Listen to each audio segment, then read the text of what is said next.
not even pretend. I pretended for 15 years.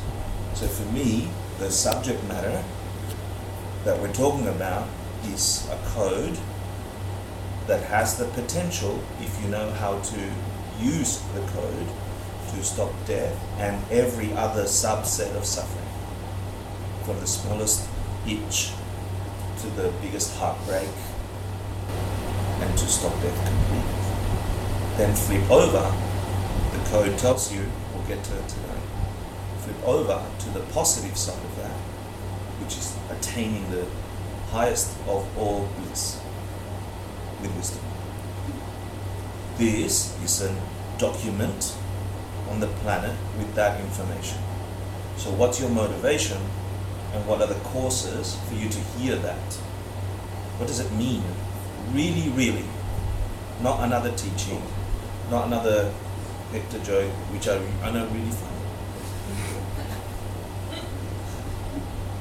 Really, 2 hours for recoding your mind for the possibility of a transformation beyond what's understood and expected in the normal course of living. All the people in taxis downstairs, all the people in offices, all the people rushing home. All of us in this other mode, this thing has the possibility to completely transform a very narrow existence of one of many ways to exist as a being. What the hell is that? Yeah? So I ask you for the next 2 hours, please, if you have it in you, to hear these things with as high a motivation as is genuinely yours, and then stretch it some more. So let's, the first thing is the mandala offering, which is a bribe for teachings. May the words today, the concepts, cement so deeply in your mind that you could really use the code. So for that, you bribe that highest thing that informs you, your teacher, your guru. You create a perfect universe and you offer it to them. What's it?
So where did we get up to last week? Who can remember what we got up to last week? Please. Link 10. Cliffhanger. So you can all explain from link 1 to 10, because you either took notes, right? And you know what they mean, right? And you know, anyway, let's have a look if that's true. So let's start with the story, please. How did we get? Quick, what year, roughly? What year is it? 600 BC. Good, 600 BC. Where is it? Which? India. Which? Okay, 2 kings.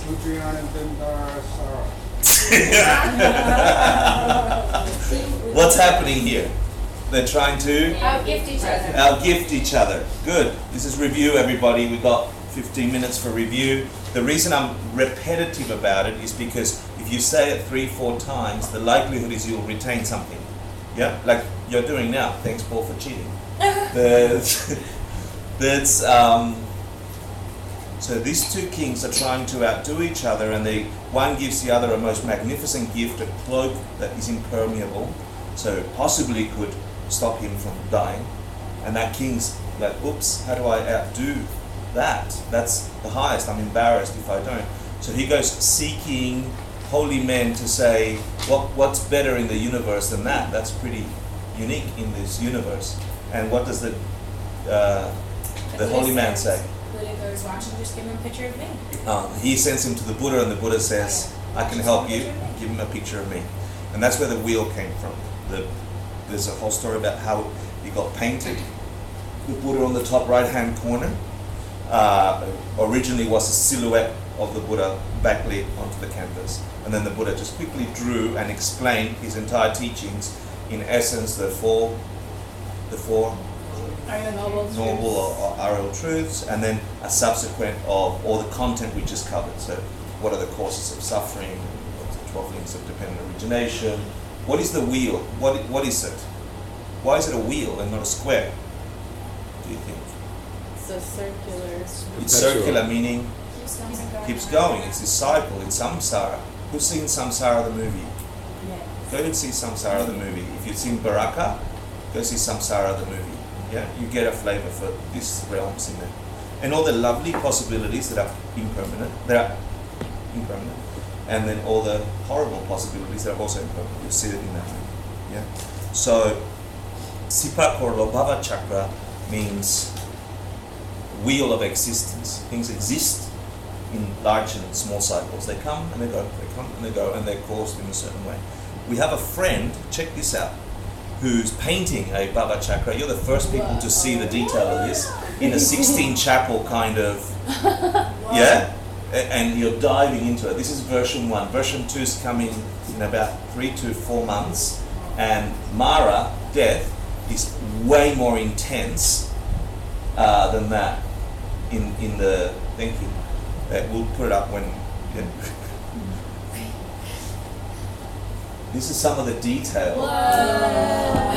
How amazing is that? Is that Ori's work? That's Ori Kirino, yeah. Is that amazing or what? I saw that. Yeah? So can you see some of the links to dependent origination in that?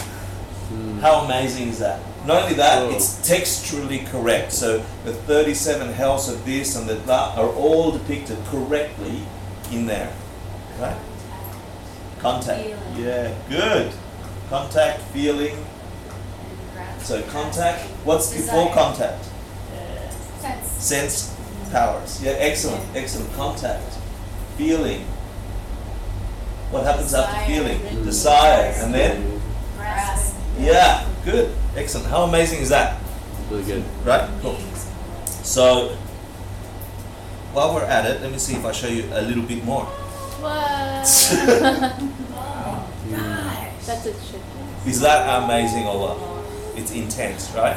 It should make you feel that way. The code of the painting should make you feel that we are cycling like corpses, and we are. We're corpses on this planet. Just cycling. Cycling. Yeah, it's obviously not finished. This is just the first layer, which then builds up to be much more realistic and 3D. So it's you're seeing a work in progress. Wow. Yeah, intense, right? So what is that? Describe what's in there. What's in the center? Chicken. The snake. hub of this thing that causes cycling, right? Snake and a rooster. Cool. So the snake and the rooster are coming out of the pig's. Now, Yep. Great. pig is ignorant. Pig is Ignorant. ignorance of what? This is so vital and so important. Ignorance of what? The way Ultimate things really reality. work. Ignorance Or of see. ultimate reality. Ignorance of The way things really the work. way things really work. Ignorance of. You go for the second one. But please don't listen to it as, oh, I've got those words for this idea. Touch the idea. This is saying everybody in this cycle is going around the world doing their things, us included, waking up, having this discussion, getting to here, going from here, eating dinner, falling asleep, going to the toilet, having sex, calling our best friends, watching our friends happy or sad. We're doing all these things not knowing how they really come about. Ignorant of that. That's what it's saying. Yeah, and because of that pig thing, two states of mind instantly, 65 times a second arise. I like it, I don't like it. I want it, I don't want it. That's good, that's bad. That's good, that's bad. I like that. I'm going to do something about that. I'm not going to do something about that. And that produces the entire cycle of suffering. The entire samsara. This is the engine that drives all this churning. Churning down and the churning up. Churning down and it's still churning. Because you're going to do this over and over, over and over because it's not here. We think it is. It's here. Is that good? I need to summarize that you got that. Sure? Yeah. So then things don't just happen randomly. Everything that occurs independence on some other thing. Something depends on causes and conditions, on parts or on perceptions, right? There's the three flavors of dependent origination. How things originate. They originate in dependence on other things. Is that fair enough? We believe in cause and effect? Yep. Yep. Good, but we don't behave like we do. We do for most things, and then what we assign cause to is usually incorrect, ignorant. So we're assigning cause and effect to the wrong thing because we are ignorant of where the right thing is. I'll give you a practical example for that. The yelling boss. You think you got upset because they went la la la la la. And then that arose something new. It feels that way. You're experiencing it that way. It's true. In one level, it's true. But it's not the ultimate level, not the real reality. You're ignorant of why you really are feeling ugh when someone goes blah blah blah blah blah. Because if someone goes up to that same person goes blah blah blah blah blah to you and then to you and then to you, the emotions arising are completely different dependent on the individual. Some people are like, oh, what an idiot. And other people are going, oh, hate you. And they like it, don't like it. Like it, don't like it. Ignorant that the whole arising, the whole movement of your internal struggles don't come from that. Damn that phone, I'm angry about it. No. Joke. Obviously it didn't come from the phone, it came from me. So we've got those three, right? We got it? Liking, not liking. Do you get a concept for that? Sure. You need to connect to the idea before you leave, because this is the last time. Apparently I'm just preparing you for a real teaching on the wheel of life. Is that right? Am I allowed to say something? Yeah.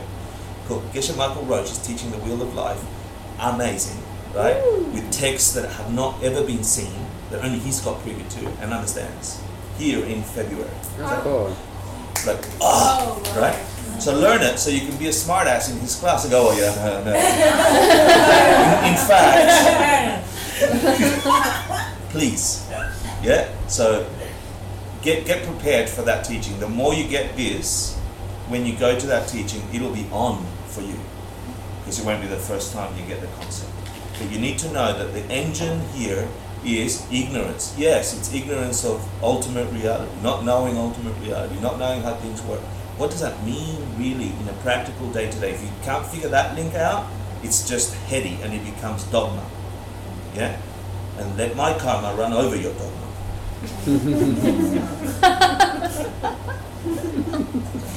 Buddhist joke. Oh dear. Mike, I said funny, you should laugh. It was funny. I didn't quite catch it. I know. I was okay, so let's go. 12 links of dependent origination, right? Can we Let's do see if you get the names and concepts for this, because it's the only time I'm going to do it. The first one is, say, Dangpo Maripa. Maripa. Okay, what's that? What's the picture of, first of all? Yellow. Old, blind. Traditionally, it was a blind woman dressed in white.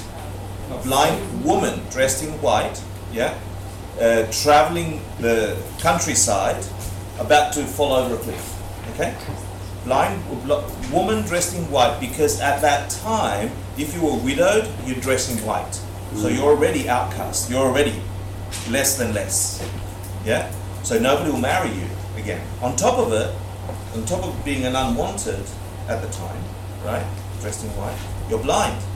So you can't even see where you're going. And walking a terrain that you will,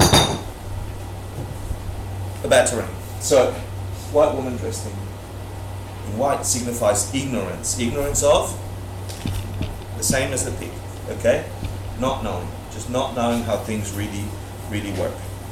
So ultimately it means not knowing the doctrine of emptiness. Yeah?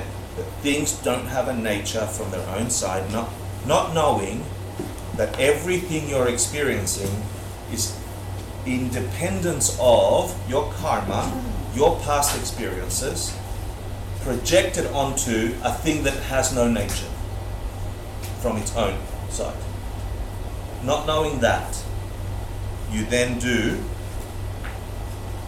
so not knowing, like the pig, you begin to like and dislike, and liking and disliking will make you do things.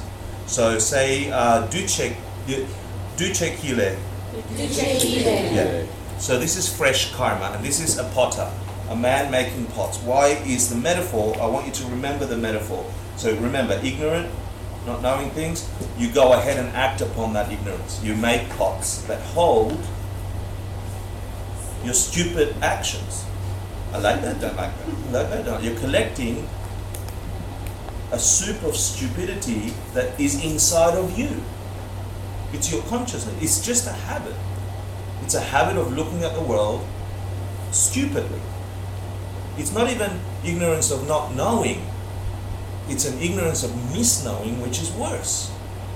So imagine that I'm a doctor, and it's not that I don't know how to operate. I think I know how to operate. I'm going to try. But I'm not a doctor. That's bad for you. I might have fun. But damn. Have I told you everything there? So action, karma, based on misconception, on that misunderstanding, produces this cycle going. Because it keeps the thing alive in that ignorant way. Do you see? Ignorance produces ignorance. It's bad.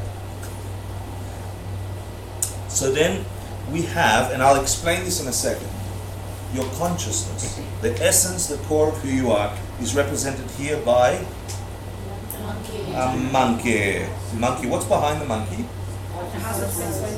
Well, it's 6 windows. Good. So your monkey mind, your consciousness,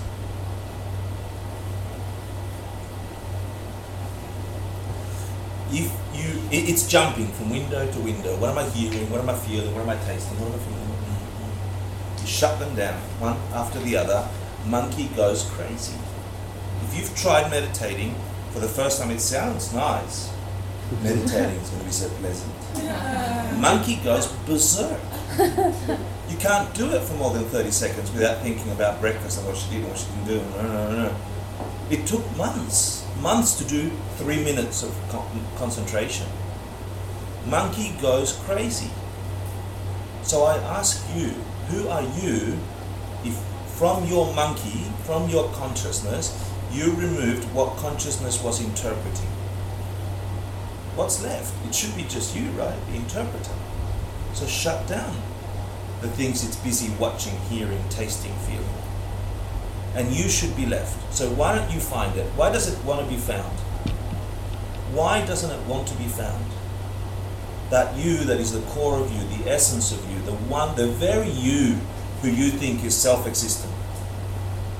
Shut down the doors of what it's looking at. But without consciousness, you cannot take the fine emptiness. I'm not saying to remove consciousness. I'm saying remove the objects with which consciousness is busy doing, watching. When you got the mind, the monkey mind, watching out the window of sight and getting busy watching, I think I am watching. Yeah? Cut down the watching. Who's left? So then the monkey's only got this window and that window to interpret. I'm saying shut down the windows, not consciousness. When you find consciousness, that's you, right? Where's you? Why is that you not happy to be found? Because it goes crazy when you start sitting down to meditate. This is an important question, I think. Because we think we're here. You shut down the things that I am experiencing and I goes crazy. Does that make sense? Yeah. So I'm not saying shut down consciousness. I'm saying if you shut down what consciousness is looking at, tasting, all the six. All the powers. Yeah. Good. Woo. Okay. So what else have I said? It also represents the first moment of consciousness or awareness in this life. Okay. So there are several ways to interpret the 12 links of dependent origination in terms of three cycles of life in one cycle or one mini cycle, whatever. I'm giving you a mix-up. Let's say Mingsuk. So that's two people in a boat. Okay, you tell me because this is a review. Sorry. What is it? Two people in a boat. From life to death. From life to death. So it represents from shore to shore, from here to here. Why two people? Why the boat? Let's see if you remember that. Body and the mind. Body and the mind. Yeah.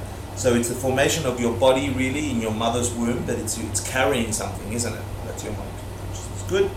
So then we have bingo. Say Kichedru. And we have one or two houses. How many windows? Six. It should be six. Well, 1, 2, 3, 4, 5, 6. Yeah, we can see 6 windows. Yeah, that's good. And that means you said it before. The sense powers. Yeah, it's not your consciousness, right?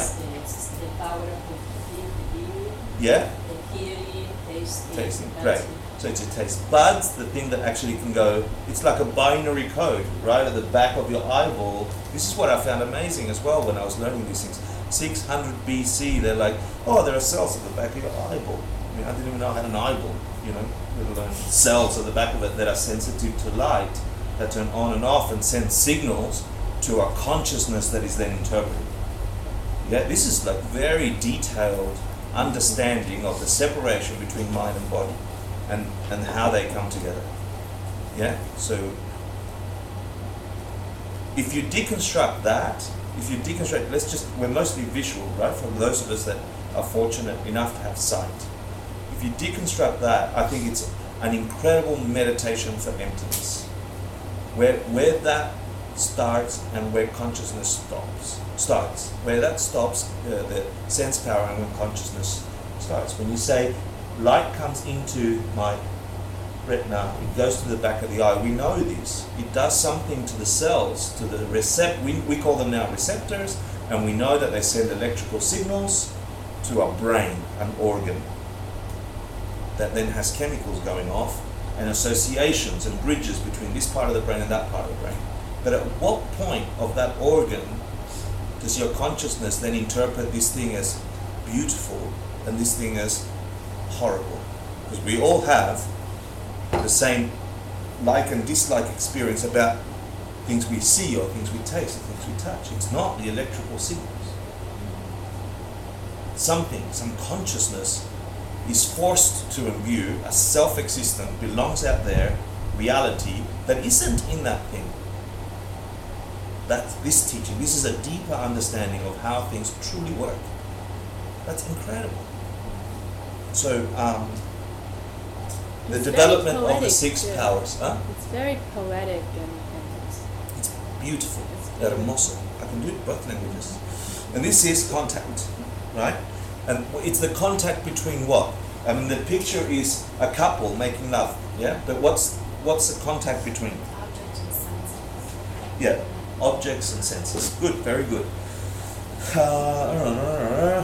The higher school, I guess I need to teach you this. The higher school believes that they come from the same projected karma, both the object and subject, the perception. Because when you start investigating, where does this come from? That object and this, when they meet, yeah, we have contact. The higher school of Buddhism says that's the one seed popping into and the appearance of two separate things. Okay? I guess I need to tell you that. I'm in a rush because I want to spend some quality time doing the instruction part at the end. Okay? That's why you see me a little bit charged up. And also because I'm feeling a little bit charged up. Because I didn't do what I was supposed to do today. Like pack to go to Nepal tomorrow early. Like sign the documents. Do I need help? My God. I need laundry done. I need the beds changed, the sheets changed. We're all coming home with Oh no, that's busy already. Thank Are you making contact? you.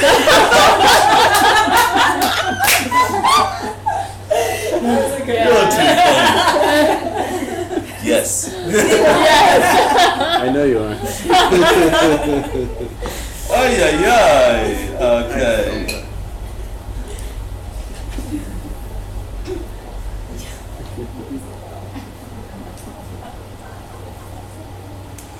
So if you just look at contact, for example, from the visual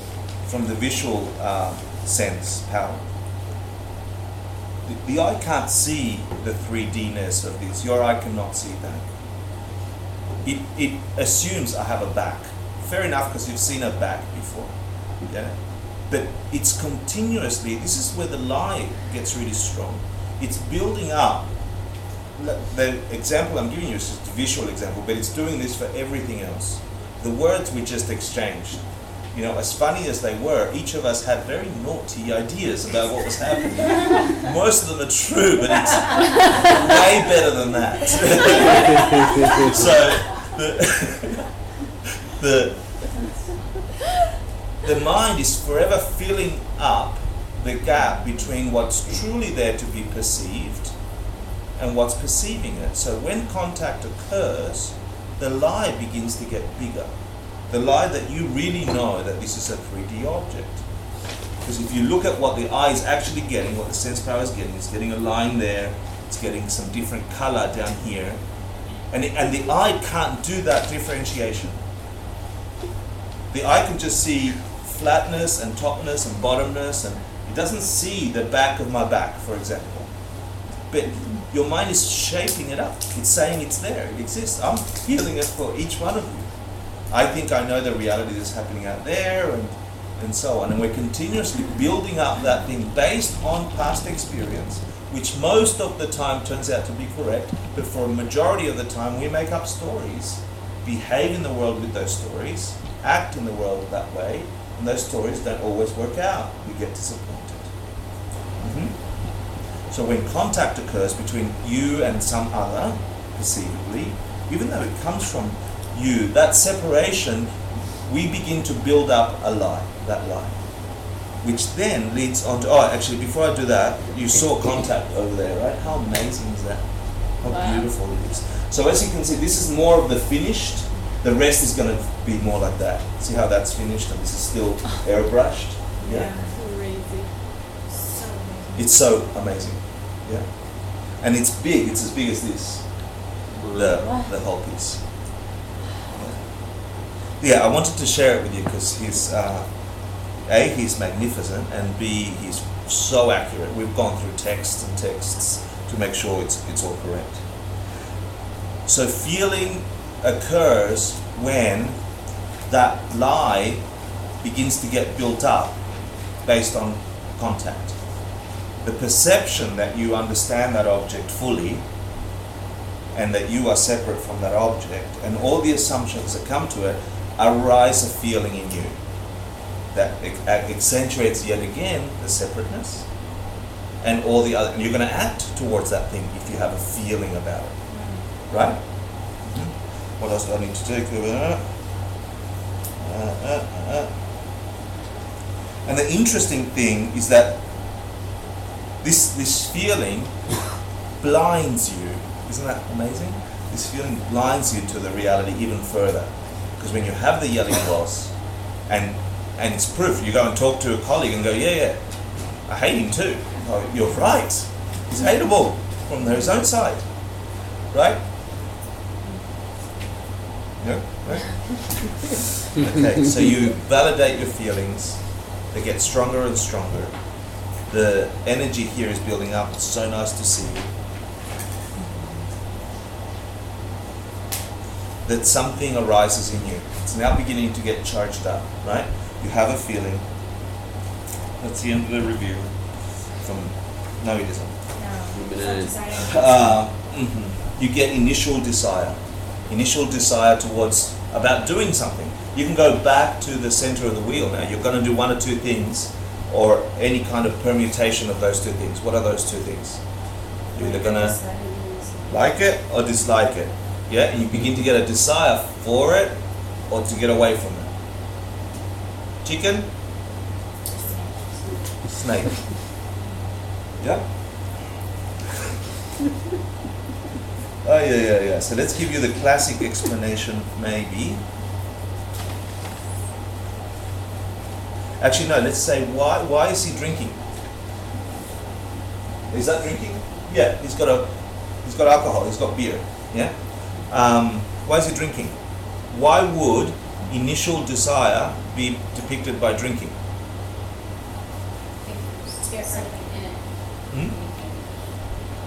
I thought it's because you get, when you get addicted to drinking, I thought, but the transmission I got is that drinking lowers your inhibition. Yeah? Lowers your inhibitions to say, maybe I'm going to do something. Right? It also, that's right, it dulls your wisdom. So you are now more blinded to what's really occurring because the feeling is real. You're experiencing something. The yelling boss caused this. Huh? Drunk with desire. Yeah, exactly. Right? So you're like, ah. So it dulls your awareness of what's really occurring, and it escalates that desire because your inhibitions are going, well, maybe I'll do something about that. Right? It dulls your mind around what's really occurring.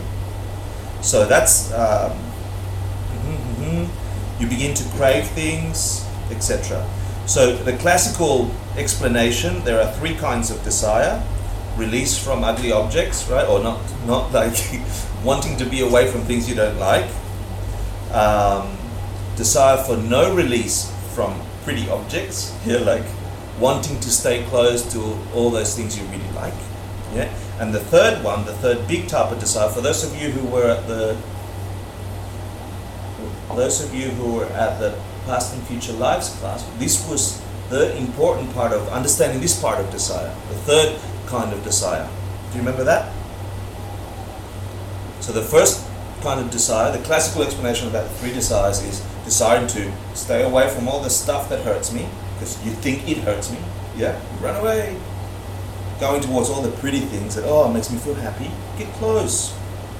Yeah, if you don't know where those are coming from, that's ignorant. If you know where the yucky things are coming from, you can still feel them yucky, you would just act differently, you see? That's wisdom. If you still know where the beautiful, precious, lovely things in your lives come from, the magnificent opportunities, the loving relationships, the doting partners, the caring mothers, the finances you have, the beautiful clothes, if you know where those things come from, it's okay to be attracted to them, but know where they come from. They came from giving, they came from caring, they came from taking care of others. These ones came out of being selfish, in the simplest way. So don't confuse, now I can't desire anything. It's not true. You should desire goodness. Just got to know where it comes from. In fact, you should desire the highest goodness. You just got to know how to produce it. So this is very important. 3 kinds of desires. The desire to be away from things I don't like, be close to things or not separated from things I like, and the biggest one, the biggest problem one, the one that we'll talk about at the end of the class in a little bit more detail, the one that gets you cycling through this samsara, It's the desire to live, isn't it? the desire To be, to live. to become. The thing that says I am. Right. I am, and at death, that thing, that desire takes complete hold of you and says, if I stop breathing, I will stop. And so this desire arises, but I am. And I want to be, I want to continue being, I want to become. So the attachment to I, to being a thing, is the biggest desire and the one that gets us from life to life, from life to life, from cycle to cycle. This is key here. And we'll talk about it at link 10. Okay. So I've told you that. So imagine that build-up. We've got that build-up of this inertia right from the initial karmas of making pots because we didn't know how things worked. It's completely built up through the sense powers, through consciousness, sense powers, contact, feeling, desire to say Gupa Lempa. And this is depicted as Monkey picking fruit. monkey picking fruit. You actually do something with it. Is that right? Yes. Yeah, he's on a tree climbing fruit. You actually do something about that initial desire and it turns into grasping. Completely blinded. I'm going to go get that thing. Ignorantly, right? Because you should go and get the things that you know how to get that persist correctly. You should act in the world knowing how the world works. You should desire the good things. You should stop the bad things correctly. We're talking ignorantly, grasping. Ignorantly saying, I'm actually getting up off my ass and going to do something, which then adds all this charge. It adds all this energy, all this activation of body and mind and conversations and push that person out of the way because I want that. All these experiences are happening because initial desire turned into grasping, completely blinded. So the monkey's like, I'm jumping that tree, I'm eating all those fruits. Have you seen the monkeys that stuff all the fruit? I think your squirrels do the same, right? They're like, I'm gonna, I'm eating all of that. Having tasted the fruit, he climbs on the tree, wants more and more and more.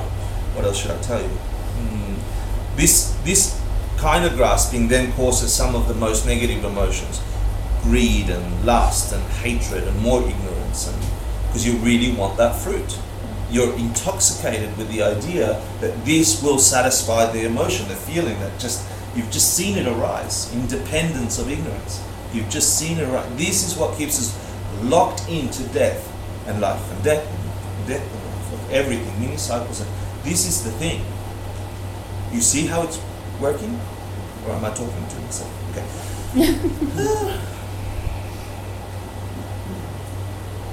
So I'll give you the classical explanation in 2 minutes of the 4 kinds of grasping, all which cause suffering.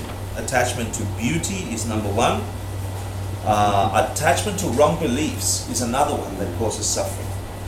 So this is maybe not believing in cause and effect. Not because you should believe that it's good for you. It's because when you observe and you eliminate all the things that don't work, you should be left with that. But pretending that you go around life going, oh, I just believe in crystals. I mean, I'm sure she's a lovely lady. What I'm trying to say here is that we live in cultures, we live in subgroups of human collectives that auto-convince ourselves of certain belief systems. And we think they are true and solid. The Buddhists do it too. Okay? Because they're also human. They're human too. But there is a way to find meaning in Buddhist teachings, as there is ways to find it in yogic teachings, as in other teachings. There are humans, regardless of their doctrine, who have pierce through the fabric of how things work and they understand. You can be those humans too. But the road is rough, it's dangerous, because it's so easy to see a thing producing a result. The Tylenol getting rid of the headache story. If that was true, always get rid of the headache. It doesn't always get rid of headache, it's not a headache removing thing. Just because it does it 95% of the time, 92%, that proves that it's not it. Something else is at work, a deeper cause is at work that makes that 95% of the time work. Understanding that is the true cause. The other thing might be a fake thing. It still works to some degree. To some degree, it doesn't work. Right? Woo. Okay, second, so the first kind of grasping that causes suffering is attachment to beauty. Yeah, I like my face, it's lovely. I like my hair, it's lovely. Yeah, attachment to beauty. The second one is wrong beliefs or doctrines. Clinging to a wrong perception of self. I am independent. I am an entity, self-existent. And the last one is holding the belief that non-virtues will lead you to goodness. And that's a big theme for all humans. If you get a chance to see the movie Samsara, think of this suffering. Think of this grasping. You will get such a deep impression of all the different activities these kind of creatures do on this earth, thinking that those things will produce happiness. And you will see some things. We are funny creatures. We are deluded, crazy creatures. Yeah? We do some crazy things to each other, and to ourselves, and to other moving things on the planet. Crazy things. Because we think it will make us happy. I don't know if this is a silly question, but are all those views and beliefs that's caused by karma, past karma? What's the answer to that question? Are all the views and beliefs caused by past karma? Desire and lust and all of that. Desire and lust and all that thing. What's the answer? Yeah. Yes. Yeah, of course. Karma is nothing. What's the definition of karma? Habit. Habit or a movement of the mind. Yeah? From here to there. So something caused it of the same flavor as the thing you're experiencing, but slightly smaller, like a seed. Yeah? So a tiny bit of desire in your life now can grow into a massive kind of desire. We tend to focus a lot in the negative. Think about the positive. If all experience and all belief systems and all ideas and even the teaching of karma was produced by karma, meta.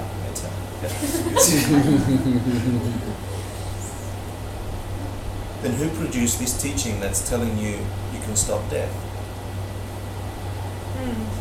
And then if you really believe it, who produced that? And if you think it's bullshit, who produced that? Do you see what I mean? Like all those things are going on today, right now in the room. And then you're like, for the self-existent use, you're going, yeah, but does it really work?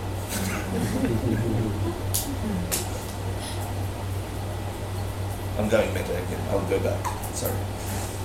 So we've charged up all this energy that comes from not knowing through the 12 links of dependent origination, right?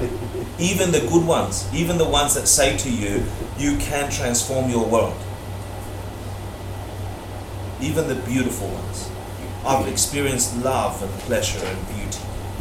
Even those ones. Yeah? Who's produced them? According to this. But we've got, it's imbued with ignorance, so they finish. They're stuck in this cycle.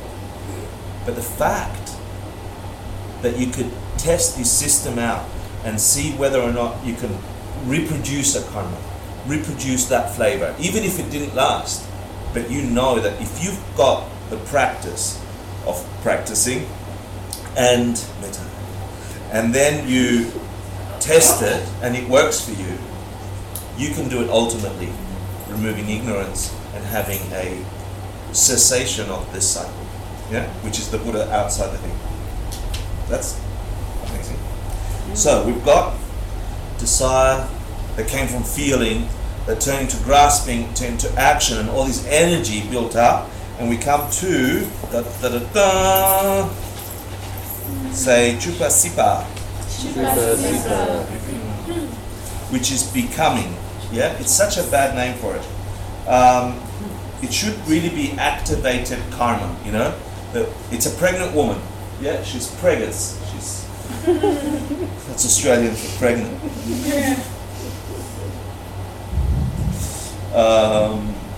What this means is that the karma that you began building at link number 2, the actions you're collecting in the pot, has begun to get charged up. You have that feeling, yeah? And think of it like an atomic bomb. Plutonium by itself under the earth isn't going to explode into anything terrible. But you do something to it, and then you put a trigger on it, and it can be a devastating thing on the planet. So it's like charging up core elements of being and putting a fuse on it or a trigger on it or something that turns it so powerful, intensifies it so much. It's already got the charge and inertia of getting bigger, but it won't do anything unless this thing occurs, which is this trigger that can explode it. So I want to talk a little bit about this trigger.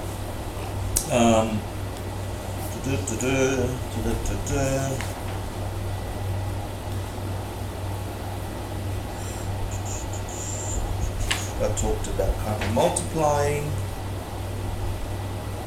dependent origination,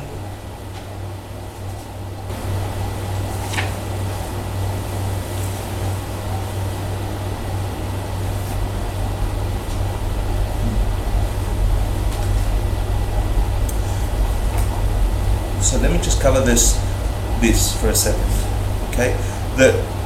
You can divide the dependent origination. I need to slot that in, okay? You can divide dependent origination into former life, like before this life. You can link 1 and 2. Ignorance and karma produce the first moment of consciousness in this life, which is after the first red bar at about 2 o'clock. Does that make sense? So you come already packaged from before with not knowing how things work and already a packet full of rye. Is that a song? A pocket full of rye. I'm ethnic. Okay.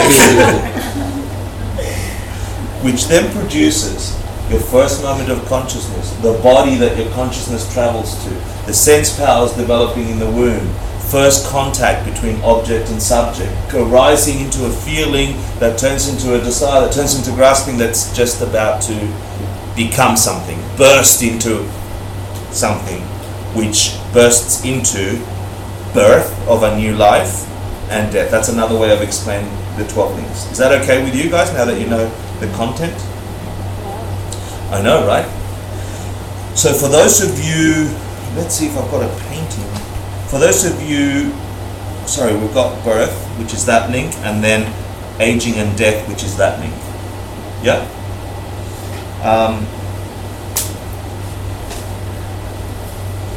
Let's go back to that one. Link 10. Did you say LinkedIn? Link 10. Link 10. I'm ethnic. Let's take a break, because what I want to do next is I want to cover properly. So let's take a 10-15 minute break and we'll refresh, because what we're about to do is go really in depth about what is so important. Let me tell you a sneak preview about what we're going to cover. There's something so important about link 10, because link 10 is what's called a pinjacule, which is a projecting karma, which is a karma or a main seed, like a big important seed, because it's so charged up like that plutonium, that at the moment of death projects your entire continuum of one life. So your idea that you're Sakura for an entire life is this pinjacule, that you are a human, that you are a woman, that it's this projecting karma, that in the last life, the last moment of life at that life, just before you went into the death process, and we'll cover the death process, it grabbed this charge of I want to become. Remember we just talked about that? Grabbed one of those karmas, turned it into an atomic bomb, one of the billions of karma in your storehouse, turned it into an atomic bomb that produced the perception of an entire existence on this planet as Sakura, a woman, human. Yeah? And then there's, I can't remember the Tibetan word, the filling in karma, I'll look it up, that then fills in all the details of which friends, what country, why this time of birth, etc., etc. So all the other karmas come into play and fill in the blank of that big karma. So it is vital and important, and hopefully after the break we'll talk in detail about if that penjecule is so vital that it produces an entire perception of a whole human life as you've experienced it now, it could also project a whole existence in any of the other realms of existence. How do you influence that last karma? How do you make sure it's the right one that is the projecting karma? And that's important, that's vital. Because at the moment of death, things happen that you are no longer so conscious or aware or able to control your perceptions. And if you have a practice, when that comes, it is a massive opportunity to shift the way our entire existence appears. This is vital. This is death practice. So let's eat, fill the tummies, refresh the minds, and I'll think of things I might like to purchase. Merry Christmas.